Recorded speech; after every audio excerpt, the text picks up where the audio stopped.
He was just a shelter dog, until the day fire broke out, and he did something that shocked the world and saved an innocent boy's life. When the flames rose and no one saw the danger, one loyal dog broke through glass to save the only boy who ever believed in him. Everyone had fallen asleep. The kitchen was on fire. Only one soul was awake, and he wasn't human. The dog they almost didn't adopt became the only reason their son survived the fire. This is the story the world can't forget. In the quiet suburb of Marigold Lane, a neighborhood nestled just 20 minutes outside Nashville, Tennessee, mornings were usually simple. The hum of sprinklers, the chirping of robins in maple trees, and the occasional engine roar from the early commuters painted a picture of American calm. Families walked their dogs, kids rode scooters to school, and porch swings swayed lazily under the rising sun. But no one on that street could have imagined that one ordinary morning would turn into a day their town would talk about for years. A day when a dog named Bailey became more than just a pet. He became a hero. Bailey wasn't a special breed. He wasn't a police canine or a service animal. He was a golden retriever mixed with warm brown eyes and a shaggy coat that always seemed slightly too long. The Jensen family had adopted him from a local shelter 4 years ago, after their youngest, 8-year-old Noah, had begged for a dog for his birthday. Noah and Bailey had been inseparable from the moment they met. Bailey followed him everywhere, from the backyard to the breakfast table, and even waited at the foot of Noah's bed every night until the boy fell asleep. He had a quiet loyalty about him. He didn't bark much. He didn't need to be trained. He simply watched, listened, and loved. He was the silent protector of a boy who didn't yet understand how fragile the world could be. The Jensens were a typical American family. Melissa, the mother, was a part-time nurse who often worked overnight shifts at the local clinic. Her husband, David, was a contractor who ran a small construction business in town. They had 3 kids, Noah, the youngest, Lily, who was 13 and obsessed with painting, and Tyler, 16, whose headphones rarely left his ears. Life wasn't always easy for them. Money was tight, schedules were packed, but their home was filled with laughter, arguments over dinner, and the kind of messy love that held everything together. It was a Tuesday in early March when it happened. The sky was overcast, and the air carried the lingering chill of winter. Melissa had worked a double shift and returned home just after 6 a.m., exhausted and ready to collapse into bed. David had already left for a roofing job on the other side of town. Lily was upstairs getting ready for school, Tyler was in the shower, and Noah had fallen back asleep on the living room couch, still wrapped in the blanket he'd dragged down from his room the night before. Bailey, as always, was curled up right beside him. It started in the kitchen. Investigators would later determine that a faulty plug behind the refrigerator sparked a small fire. It would have been manageable if someone had been watching. But with Melissa asleep upstairs and the other kids occupied, no one noticed the smell of smoke until it was far too late. Bailey did. At first, it was just a whiff of something foreign. Then came the faint crackle. The way the air shifted. Bailey's ears perked up. He sniffed the air, stood, and walked toward the kitchen. Smoke was curling up from behind the refrigerator, slithering along the floor like a silent snake. The fire hadn't yet roared to life, but Bailey sensed danger in a way that only animals seemed to understand. He ran back to Noah, barked once, then nudged the boy's arm with his snout. Noah stirred but didn't wake. Bailey barked again, louder this time, and pawed at the boy's chest. Noah finally opened his eyes, groggy and confused. "Bailey?" he mumbled. That's when Noah saw the smoke. By the time the flames erupted, they spread fast, greedy tongues licking up the kitchen curtains and crawling across cabinets. Bailey barked nonstop now, circling Noah as the boy sat frozen on the couch, staring at the fire that now lit up the far end of the house. The heat was rising. The smoke grew thicker, blacker. Somewhere upstairs, the smoke alarms finally screamed to life. Melissa bolted awake. Dazed from sleep and the exhaustion of her night shift, it took her a second to understand what was happening. The sound of the alarm. The smell. Then the unmistakable sound of Bailey's barking and Noah's terrified voice below. "Mom! M.O.M. Melissa sprinted down the hall, yelling for her children. Lily emerged from her room coughing, eyes wide. Tyler stumbled out of the bathroom, dripping wet, a towel around his waist. Panic overtook instinct. The hallway was already filling with smoke, but Melissa pushed through, grabbing Lily's wrist and yelling at Tyler to follow. But where was Noah? That's when they heard the shatter of glass. Bailey had led Noah to the sliding door in the living room, which had jammed when the fire reached the circuitry. The latch refused to give. Noah was coughing, struggling to breathe. Bailey paced anxiously, whining.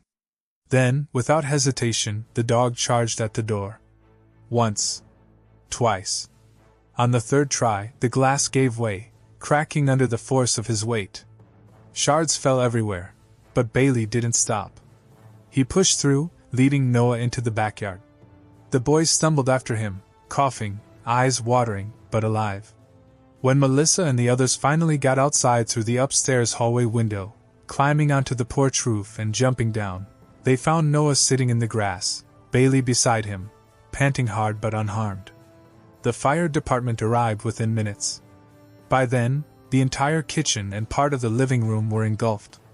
It took over an hour to control the blaze. The house was left charred and nearly unrecognizable. But the Jensens were all alive. All because of Bailey. News traveled fast in Marigold Lane. By noon, the street was lined with neighbors, watching as fire trucks pulled away and investigators walked through the blackened structure. Reporters showed up not long after. A local channel aired a segment titled, "Hero Dog Saves Boy from Fire." That very evening, showing footage of Noah hugging Bailey tightly while wrapped in a firefighter's blanket. Noah's voice, hoarse from smoke but steady, told the reporter, "He saved me. I didn't even know anything was wrong." Bailey knew. "He broke the door. He didn't leave me." The clip went viral. Within 24 hours, it had been shared across social media platforms, picked up by regional stations, and even landed a spot on a national morning show. Messages poured in from strangers all across the country, some offering to donate money to help the Jensens rebuild, others simply writing to say how touched they were by Bailey's bravery. But beyond the headlines and interviews, the family lived in a strange, suspended reality. They were homeless, temporarily staying at a local hotel provided by a nonprofit. They had no clothes besides what they had escaped in. Insurance claims would take time. Rebuilding would take longer. But they were together, and more importantly, they had each other. And they had Bailey. What people didn't see behind the television cameras and social media praise was how much the experience had changed Noah. The boy who had once been quiet, a little shy, and always clinging to his mom, had started to walk a little taller. He'd become more protective of Bailey, never letting the dog out of his sight. At night, he'd curl up beside him on the hotel bed and whisper, "You're my best friend," over and over until he fell asleep. And Bailey? He stayed the same. Loyal. Watchful. Always listening. The fire had scarred more than just walls and furniture. Melissa had nightmares. Tyler barely spoke. Lily stopped painting. There were days when the family struggled to believe things would ever feel normal again. But every time Bailey padded across the floor and rested his head on their laps, they remembered what truly mattered. He had become more than just a dog. He was their anchor. 2 weeks later, the mayor invited the Jensens to City Hall. The event was small but heartfelt. In a sunlit room filled with applause, Bailey was presented with a medal attached to a leather collar. It read simply, "Bailey, Hero." Noah beamed with pride as he placed it around his best friend's neck. The crowd clapped, some teary-eyed, as Bailey wagged his tail, oblivious to the magnitude of what he'd done. But the story didn't end there. What happened next would pull the family even deeper into the national spotlight, and test their bond in ways they never expected. A mysterious figure from Bailey's past would emerge, one who claimed the dog was never meant to be in a shelter, never meant to be with them. A legal battle would begin, one filled with emotion, confusion, and questions no one was ready to answer. And through it all, Bailey remained the same. Steady. Brave. Unmoving. Because for him, It wasn't about news coverage or medals. It was about Noah. It was always about the boy he chose to protect, no matter what it cost. The morning after Bailey received his medal at City Hall, the Jensen family felt something close to peace for the first time in weeks. Though they were still living out of a hotel, and though the house they had built so many memories and was now a blackened shell, the warmth of community support, of Bailey's love, and of simply being alive gave them something steady to hold on to. Noah, especially, had blossomed into someone new, more confident, more open, more deeply bonded with his dog than ever before. They didn't know their peace was about to be shattered. It started with a phone call. Melissa was brewing hotel coffee when her cell phone buzzed with an unknown number. Thinking it might be the insurance adjuster, she answered with her usual professional tone. "Hello? Mrs. Jensen, I hope I'm not disturbing you. My name is Jeremy Caldwell. I believe I may have some information regarding your dog. The one from the fire. Bailey." Melissa's breath caught. Her first instinct was suspicion. "I'm sorry, who are you?" she asked, voice tightening. There was a pause on the line. Then, Jeremy spoke softly. I think Bailey was stolen from me 4 years ago." Melissa's stomach dropped. She didn't respond right away. Her mind flicked back to the day they'd adopted Bailey from the Marigold Animal Shelter. He had been listed as a stray, no microchip, no collar, no sign that he belonged to anyone. The staff told them he'd been found wandering near a highway outside town. Noah had picked him because, out of all the dogs, Bailey had walked straight up to him and leaned his head into the boy's chest. "We adopted him," Melissa said finally. "He wasn't stolen. He was a stray." "I thought he was gone for good," Jeremy said. "He disappeared during a camping trip. We searched for weeks. Filed a police report. Flyers, online ads, you name it. I raised him from a puppy. His name was Max back then. I saw your story on the news. And I know it's him. The markings, the scar above his front paw, the way his ears tilt. That's Max." Melissa didn't know what to say. Her hands trembled. Behind her, Bailey was curled up near the door, tail thumping as Noah talked to him about a Lego project. "I'm sorry," she said, her voice thin.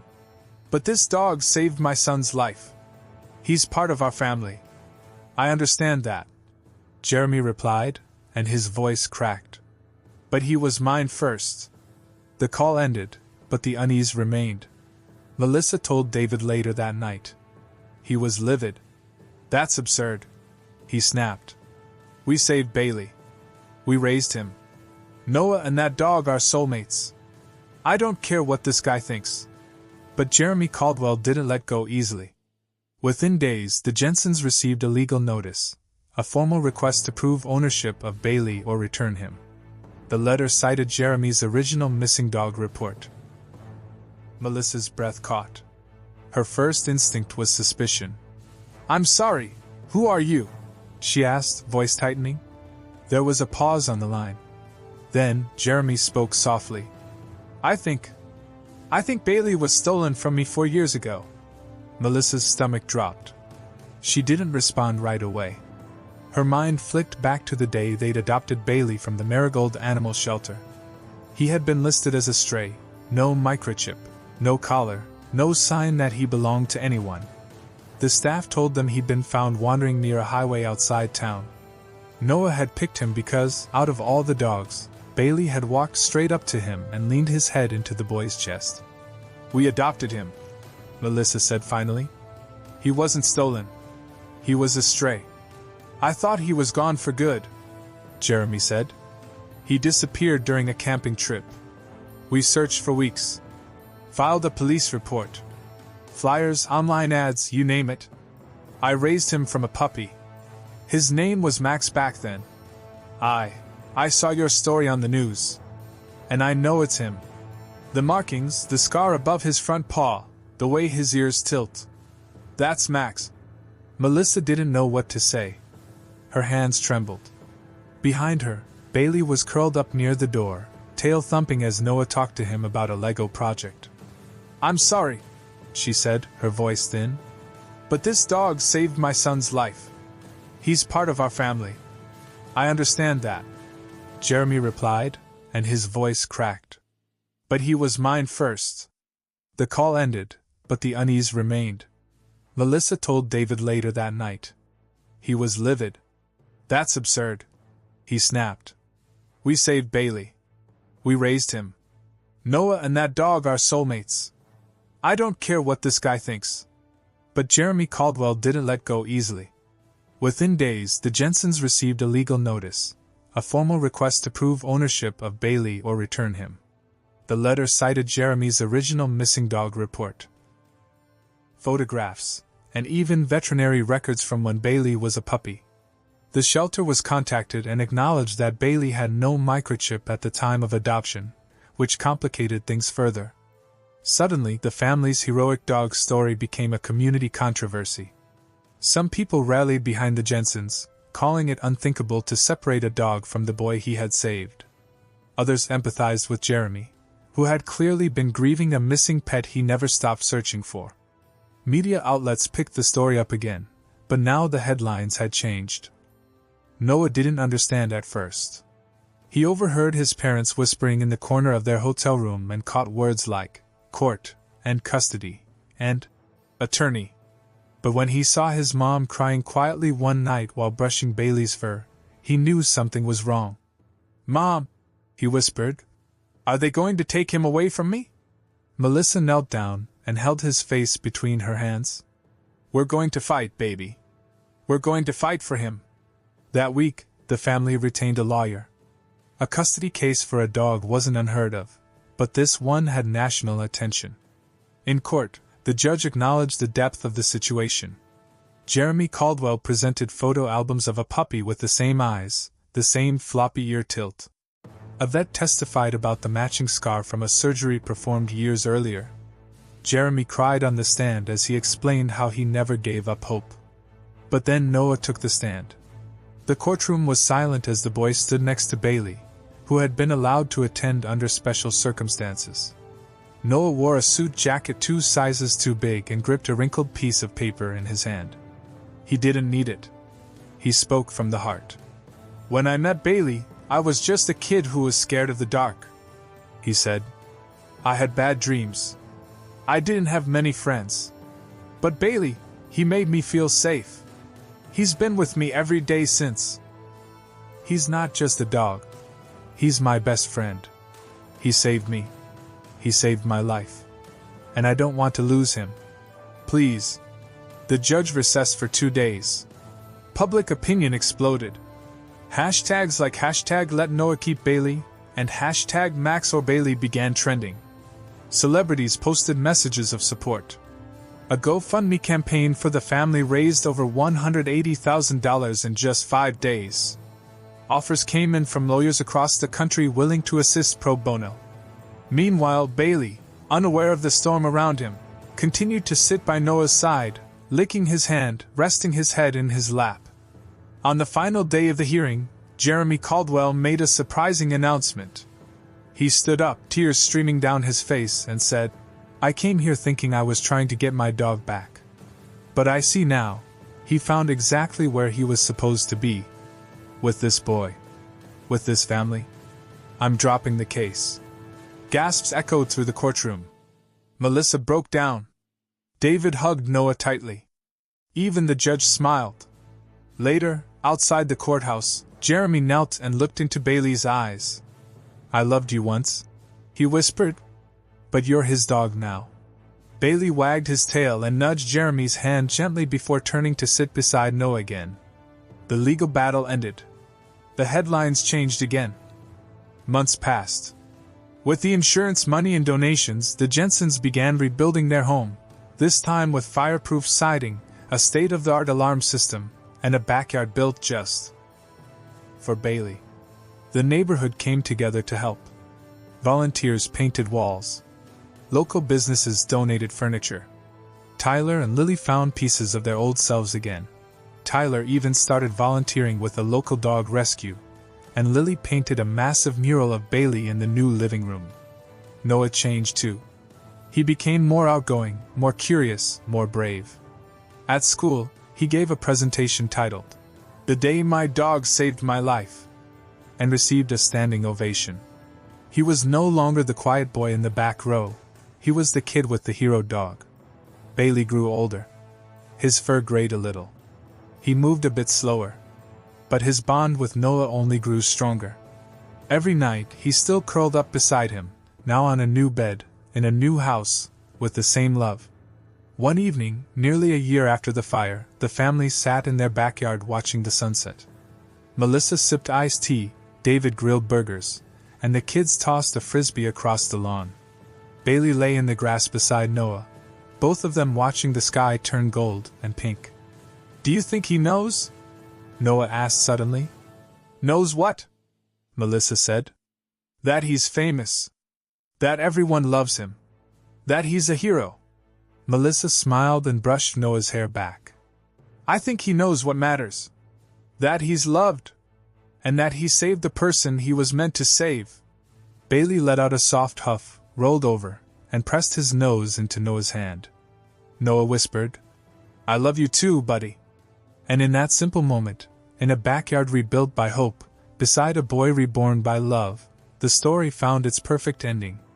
If this story touched your heart, don't forget to like, share, and subscribe for more true stories of loyalty and love.